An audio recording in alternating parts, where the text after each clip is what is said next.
L'homme misérable de Romains 7, 24 essaie de plaire à Dieu sur la base de la vieille création, alors que cet homme est mort dans le péché. La conséquence de tout cela, c'est une entière faillite. Pourquoi? À cause du péché. L'homme a été crucifié avec Christ. Comment donc cet homme peut-il plaire à Dieu? Si nous sommes morts au péché, nous sommes aussi morts et incapables de plaire à Dieu. Nous avons du mal à saisir que la mort qui nous a émancipés de l'esclavage du péché nous a franchis aussi de la loi. Dès que nous cherchons par nos efforts à plaire à Dieu, nous nous replaçons sous la loi, dans un domaine où la grâce n'opère pas. Romains 6, 14. La grâce signifie que Dieu fasse quelque chose pour nous. La loi implique que nous fassions quelque chose pour plaire à Dieu. La délivrance de la loi ne signifie donc pas que nous sommes désormais libres pour faire la volonté de Dieu, mais qu'un autre l'a fait en nous et à travers nous. Dieu savait que nous ne pouvions pas observer sa loi. Mais le problème, c'est que nous ne le savons pas et il nous faut parvenir à la conclusion que nous sommes irrémédiablement faibles. La loi est intervenue pour que l'offense abondât. Romains 5, 20.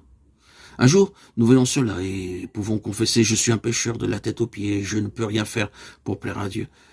C'est lorsque nous sommes convaincus que nous ne pouvons pas observer la loi de Dieu ou lui plaire en quoi que ce soit que la loi a accompli son dessein. Elle est ce pédagogue qui nous conduit à Christ, afin qu'il observe cette loi dans nos vies. Galates 3, 24. Gloire à Dieu, loué soit Dieu.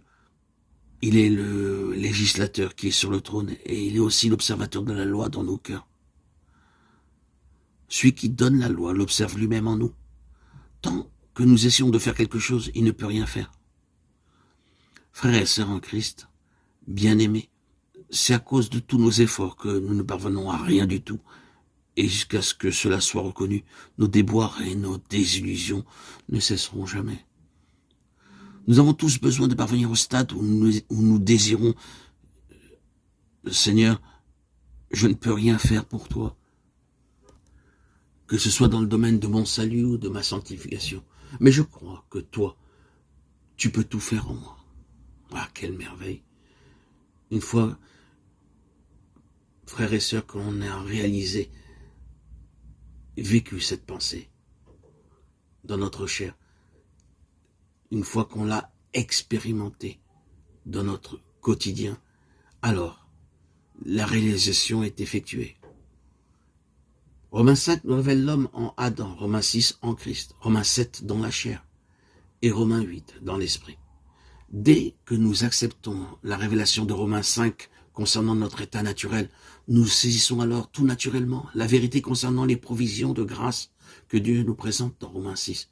Nous reconnaissons comme morts au péché aussitôt, nous voulons plaire à Dieu. Cependant, à notre grand étonnement, nous faisons l'expérience décrite dans Romains 7. Tous nos efforts pour plaire à Dieu nous conduisent dans la chair. Et dans ce domaine, il n'y a que défaite. L'issue pour sortir de cet état nous est montrée dans Romains 8, c'est-à-dire dans l'esprit. Dès que nous sommes sur le terrain naturel, nous expérimentons tout ce que nous avons de manière naturelle en Adam. Mais si nous vivons dans l'esprit, tout ce qui est vrai en Christ devient effectif en nous. C'est en voyant l'entière corruption de notre vie naturelle que nous la répudierons, nous reconnaissant nous-mêmes, non seulement comme morts au péché, mais morts aussi à l'égard des exigences de la loi, morts car incapables de plaire à Dieu par nos propres efforts. Lorsque nous refusons de vivre dans la chair, c'est-à-dire lorsque nous répudions le péché, mais aussi le fait que par nous-mêmes nous ne pouvons pas plaire à Dieu, alors, et pas avant, nous expérimentons ce que signifie vivre dans l'esprit. C'est en vivant dans l'esprit que nous découvrons que la croix devient réelle dans notre expérience.